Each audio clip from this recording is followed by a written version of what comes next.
दोस्तों, legal and legal में एक बार फिर से आपका स्वागत है।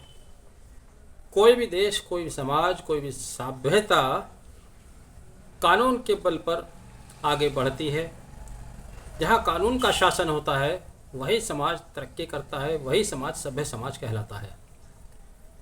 लेकिन आज पहली बार देश के प्रधानमंत्री ने ऐसा बयान दिया, बड़ा ही मार्मिक बयान दिया है, जिसे सुनकर बहुत सारे देशवासियों के, बहुत तमाम मीडिया चैनल्स के दिल पसीज गए होंगे। मैं तो नहीं देखता टेलीविज़न, लेकिन उम्मीद ये करता हूँ कि आज सारे मीडिया चैनल बड़ी हमदर्दी के साथ उस बयान को बता रहे होंगे जो प्रधानमंत्री जी ने आज दिया है। क्या बयान दिया है पहले समझ लीजिएगा, फिर क्यों दिया गया, उसका पस मंज़र क्या है वो भी मैं आपको बताऊंगा और आप जानते भी हैं। माननीय प्रधानमंत्री जी ने कहा है कि मणिपुर की घटना से आज 140 करोड़ भारतीय शर्मसार हो गए हैं। किसी भी कीमत पर दोषियों को बख्शा नहीं जाएगा। दरअसल आज सोशल मीडिया के ज़रिए मणिपुर का एक वीडियो वायरल हो रहा है, जिसमें वहाँ लोगों ने 2 महिलाओं को नग्न करके सरे शाम बाज़ार में घुमाया, उनको अपमानित किया और भी उनके साथ जो कुछ भी हुआ वो जांच की बातें हैं। आज उसके ऊपर प्रधानमंत्री जी का यह बयान आया है कि इस घटना ने देश के 140 करोड़ लोगों को शर्मसार कर दिया। कितना अजीब बयान है, कितना मासूम बयान है। एक घटना से 140 करोड़ लोग शर्मिंदा हो गए। क्यों हो गए? क्या 140 करोड़ भारतीय गुनाहगार हैं? क्या उन्होंने उस अपराध को किया या उन्होंने उस अपराध को होने दिया, या 140 करोड़ भारतीयों के हाथ में जिम्मेदारी थी कानून की, शासन की, प्रशासन की? इस बयान में चालाकी देखिएगा कि जो देश को चला रहे हैं, जो देश के जिम्मेदार हैं, वो शर्मसार नहीं हो रहे हैं। शर्मसार कौन हो रहे हैं? देश की 140 करोड़ जनता। और इस 140 करोड़ जनता में वो लोग भी तो शामिल हैं जिन्होंने इस अपराध को कारित किया है, वो भी शर्मसार हैं। शर्म शायद हमारे देश के नेताओं को कभी नहीं आती। इस शर्म ना आने का सिलसिला बहुत पुराना है। शर्म तो जब नहीं आई जब इसी तरह की और भी विभत्स घटनाएं देश में हुई। यह घटना कोई पहली घटना नहीं है। इससे पहले भी इस तरह की विभत्स घटनाएं समय समय पर होती रही हैं और राजनेताओं द्वारा उन्हें कहीं ना कहीं सहारा दिया है। लेकिन अगर प्रधानमंत्री कहते हैं कि 140 करोड़ भारतीयों को शर्मसार कर दिया है आज की घटना ने, इस घटना ने, जबकि घटना पुरानी है, आज की नहीं है, चलिए हम ऐसा ही मान लेते हैं। लेकिन उन्हें यह भी ध्यान रखना चाहिए कि भारत आज पहली बार शर्मसार नहीं हुआ है। इससे पहले भी भारत कई बार शर्मसार हो चुका है। भारत तो तब भी शर्मसार हुआ था जब गोधरा कांड के बाद गुजरात में विभत्स दंगे हुए। भारत तो तब भी शर्मसार हुआ था जब हरेन पांड्या का हत्या हुआ और उस हत्या का आज तक जांच सही से नहीं हो पाई। भारत तो तब भी शर्मसार हुआ था जब 16-16 लोगों को, 20 लोगों को आग में जिंदा जला दिया गया। छोटे छोटे बच्चे, 80-80 साल की बुढ़िया, उनको जिंदा जला दिया गया। भारत तब भी शर्मसार हुआ था जब पड़ोस के लोगों ने, 5-5 लोगों ने एक महिला के साथ बलात्कार किया। भारत तो तब भी शर्मसार हुआ था जब गैंगरेप और 7 हत्याओं के आरोपी, 11 आरोपियों को गुजरात सरकार ने उनकी सज़ा को माफ़ कर दिया। तब भी भारत शर्मसार हुआ था। भारत तब भी शर्मसार हुआ था जब कठुआ में 5 साल की बच्ची से गैंगरेप किया जाता है। और यही नहीं, गैंगरेप करने वाले, शर्म की बात है, भारत के झंडे के साथ आरोपी के समर्थन में जुलूस निकालते हैं। भारत तब भी शर्मसार हुआ था। भारत तब भी शर्मसार हुआ था जब बुलंदशहर में ऑन ड्यूटी एक इंस्पेक्टर की हत्या कर दी जाती है और जब उसका हत्यारा जेल से छूटकर आता है तो उसका सम्मान किया जाता है, उसके गले में मालाएं पहनाई जाती हैं। भारत तब भी शर्मसार हुआ था। भारत तब भी शर्मसार हुआ था जब नजीब की माँ दिल्ली में अपना पहलू फैलाए दर दर भटकती है, रोती है, मेरा बेटा मुझे दिला दो। उस बेटे की आज तक डेड बॉडी नहीं मिली, लाश नहीं मिली। भारत तब भी शर्मसार हुआ था।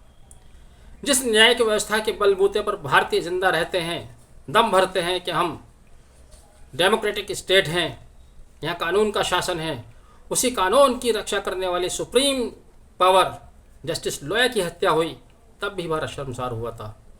भारत तो शर्मसार तब भी हुआ था जब कुलदीप सिंह सेंगर, जिसने एक महिला के साथ न सिर्फ बलात्कार किया बल्कि उसके परिवारजनों की हत्या कराई, और लाख कोशिशों के बाद भी उसको गिरफ्तार नहीं किया गया। और गिरफ्तार कब किया गया? जब सुप्रीम कोर्ट ने आदेश दिया, जब सीबीआई ने जांच करके अपना फाइंडिंग दी। भारत तब भी शर्मसार हुआ था।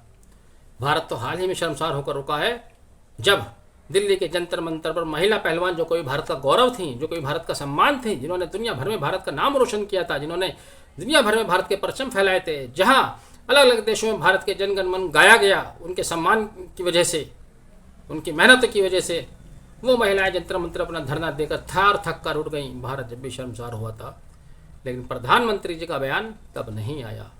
इतनी घटनाएं हैं कि जिनको गिनाना मुश्किल है, गिनते गिनते थक जाएंगे आप।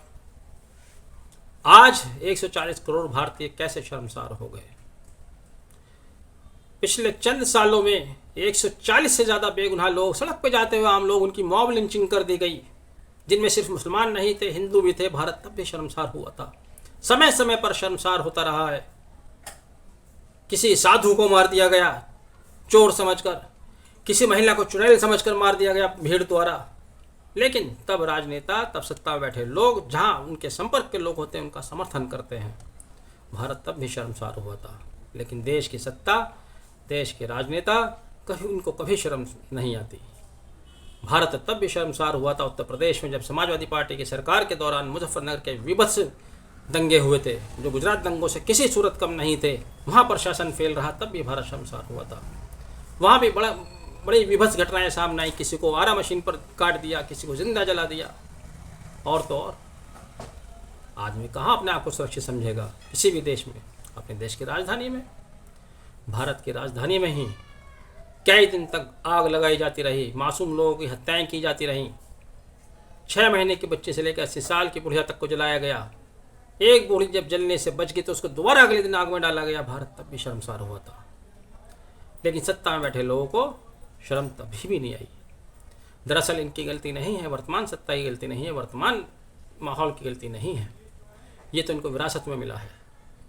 आज़ादी के चंद साल बाद लाल बहादुर शास्त्री, जवाहरलाल नेहरू या इंदिरा गांधी तक समझ लीजिए, इन्होंने एम्स बनाए, IIT बनाए, कुछ और अच्छे अच्छे स्कूल कॉलेजेस बनाए, और समझ लिया कि विकास तो पूरा हो चुका है, विकास से तो काम नहीं चलने वाला। अब क्या करें? तो तब से आज तक इस देश की राजनीतिक दंगों पर ही चलती चली आ रही है। दुनिया का एकमात्र देश ऐसा है जहां पर नफरत फैलाकर राजनीति करने का फॉर्मूला अपनाया गया है। इंदिरा गांधी की हत्या के बाद दिल्ली, भारत की राजधानी, 5000 बेगुनाह सिखों की निर्मम हत्या कर दी गई, जेनोसाइड किया गया। तब भी भारत बड़ा शर्मसार हुआ होगा। हाशिमपुरा हत्याकांड, मलियाना हत्याकांड, निगार हत्याकांड, सूरत हत्याकांड, भागलपुर दंगे, कलकत्ता में बहुत पुराने दंगे। भारत तो समय समय पर शर्मसार होता रहा है। शर्म होने की हमारी तो नियति है, लेकिन यहाँ की सत्ता कभी शर्मसार नहीं हुई। इन्होंने विरासत में यही लिया है और दंगाइयों को, अपराधियों को बढ़ावा दिया, और उस बढ़ावा देने का नतीजा मणिपुर में भी दिखाई दे रहा है। आज क्यों शर्म आई? हालांकि वीडियो तो 4 मई का है। 4 मई को शर्म क्यों नहीं आई थी? खबर तो मुख्यमंत्री के द्वारा तब भी आई होगी, सरकार थी वहाँ पर, रिपोर्ट जब भी हुई है, FIR तभी हुई है, तब शर्म क्यों नहीं आई? दरअसल शर्म नहीं आई है। सुप्रीम कोर्ट ने तड़प लाई है।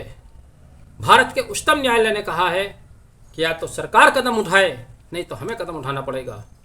ये उस लताड़ का नतीजा है। शर्म नहीं आने वाली यहाँ किसी को। आप भारत को कहते हो, भारत तो बहुत पुराना इतिहास रहा है उसका शर्मिंदा होने का। चाहे किसी भी राजनीतिक पार्टी के लोग हों, VP सिंह के दौर में जब वो उत्तर प्रदेश के मुख्यमंत्री थे, ईदगाह में जो लोग नमाज पढ़ रहे थे उन पर गोली चलाई गई, नमाज पढ़ते हुए लोगों पर। और भी कई सारे ऐसे हत्याकांड हुए हैं, ऐसी कई सारी घटनाएं घटी हैं। रोहित वेमुला का मामला है, जस्टिस लोया का, मैंने कहाँ तक बताएंगे आप? छोटी छोटी बातों पर कुछ लोगों को जेल में भेज दिया जाता है। बड़ी बड़ी बात करने वाले बड़े बड़े हत्यारे, बड़े बड़े बलात्कारी सत्ताओं में बैठे हुए हैं, क्योंकि राजनीतिक संरक्षण है। और बेवकूफ़ ये बनाया जाता है, लोग ये कहते हैं कि एक अकेला तो सही है, वो क्या कर सकता है, एक अकेला ही सारी निर्णय लेता है इस देश में, सारे निर्णय एक अकेला ही देता है। अभी कुछ महीनों पहले इंदौर में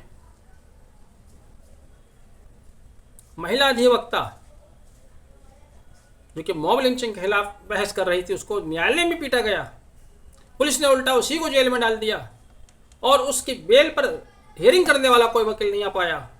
एसएसपी के पास डेलीगेशन गया दिल्ली से, उन्होंने कोई उनको सुरक्षा मुहैया नहीं कराई। तब सुप्रीम कोर्ट ने उनको बेल दी विदाउट अपोज। देश तो तब भी शर्मसार हुआ था। जब जब देश की सत्ता, देश की राजनीति अपराधियों को इसी तरह से बढ़ावा देगी, अपने राजनीतिक फायदे के लिए लोगों में इसी तरह से वैमनस्यता पैदा करेगी, तब तक इस तरह की घटनाएं होती रहेंगी। कानून का मजबूती से पालन नहीं किया जाता, जब तक मजबूती से पालन नहीं किया जाएगा इस तरह की चीज़ें होती रहेंगी। सत्ता जिसे चाहिए कि वो सबको एक पैमाने से देखे, एक नज़र से देखे, अफसोस कि ऐसा हमारे देश में नहीं हो रहा है, जिसका नतीजा इस तरह की घटनाएं सामने आ रही हैं। मैं बार बार कह रहा हूं कि पहली घटना नहीं है, इससे पहले भी कई सारी घटनाएं इस तरह की घट चुकी हैं। अभी भी समय है, होश में आए और लोगों को सिखाएं कि सभ्यता क्या होती है, कानून क्या होता है। बायस्ड हुए बिना कानून का पालन कराएं। पिछले साल रामनवमी पर हर शहर में, देश के हर शहर में खतरनाक हथियार लोगों ने लहराए, मस्जिदों के आगे, मज़ारों के आगे, मंदिरों के आगे। आज तक किसी ने उसका संज्ञान नहीं लिया कि वह हथियार फहराने वाले कौन हैं। हर शहर में एक जैसे हथियार लोगों के हाथ में हैं। वो हथियार आए कहाँ से हैं? क्यों नहीं आज तक वहाँ पर सर्च ऑपरेशन चलाए गए? 90s तक ये हुआ करता था, जहाँ कहीं हथियारों की भनक होती थी, दंगे की आशंका होती थी, दंगे होते थे तो घरों में सर्च ऑपरेशन चलाए जाते थे। वहाँ पर सर्च ऑपरेशन क्यों नहीं चलाया गया आज तक? हर शहर में लोगों के पास हथियार हैं। मेरा दावा है अगर तलाशी ली जाए तो ट्रकों भर के हर शहर से, हर घर से हथियार निकलेंगे। लेकिन ये कहीं ना कहीं सत्ता में बैठे लोगों की छूट है, और यही छूट एक दिन इस तरह की हत्याओं को, इस तरह के अपराधों को जन्म देती है। अपराध होता है, वो किसी एक संप्रदाय विशेष के खिलाफ नहीं हो सकता, किसी जाति के खिलाफ नहीं हो सकता। अपराधी व्यक्ति सबके खिलाफ अपराध कर सकता है, उसके लिए कोई सीमा नहीं होती। आप सभ्य समाज कहते हैं कि सभ्य समाज में इस तरह के अपराधों की कोई जगह नहीं है, तो इसे सभ्य बनाइए तो सही, अपनी आंखें खोलिए और सत्ता के इस नशे से बाहर आइए। चाहे वो किसी भी पार्टी के नेता हों, विकास पर बात कीजिए। ये जिस तरह का आप लोगों में वैमनस्यता फैलाते हैं, नफरतें फैलाते हैं, उनको बढ़ावा देते हैं। मणिपुर का ही मामला लीजिए, वहाँ हाईकोर्ट के जज ने एक निहायत गलत फैसला दिया और उस फैसले के बाद सुप्रीम कोर्ट के चीफ जस्टिस ने एक पब्लिक मीट में कह दिया कि यह फैसला बिल्कुल गलत है, चूंकि हाईकोर्ट कोई अधिकार ही नहीं था। यानी कि वो फैसला 100% अब सुप्रीम कोर्ट से खारिज होने वाला है। तब भी सत्ता में बैठी सरकार ने एक बार भी उस फैसले के खिलाफ क्यों नहीं आश्वासन दिया? कुकी समुदाय के लोगों को या मैते को क्यों नहीं बताया कि ये संभव नहीं है? क्या आप उसको इसी तरह से रहने देना चाहते हैं? वहाँ हिंसा आज की नहीं है, 3 से 4 महीने हिंसा होते हुए हो गए हैं, कभी किसी का मुंह नहीं खुला। तो आज जो शर्म आ रही है, वो शर्म भी भारत के ऊपर डाल दी गई, भारत के लोगों के ऊपर डाल दी गई। तो भारत के लोग इस शर्म को ओढ़ने वाले नहीं हैं। भारत के लोगों ने कोई अपराध नहीं किया है। जो अपराध के दोषी हैं, जिन्होंने अपराध किया है, उनको कहिए। जो उसके ऊपर बैठे हैं, जिम्मेदार हैं, जिनके हाथ में कानून व्यवस्था है, आप उनसे कहिए। हो सकता है कि जो व्यक्ति बात उठाते हैं उनके खिलाफ कार्रवाई हो जाए, मेरे खिलाफ भी कार्रवाई हो जाए, लेकिन इनसे आप अपराधों को नहीं रोक सकते, इनसे आप समाज में फैल रही गुंडागर्दी को नहीं रोक सकते। अगर आप सभ्य समाज का शब्द इस्तेमाल करते हो तो सभ्य समाज को सभ्य समाज बनाइए। Thank you.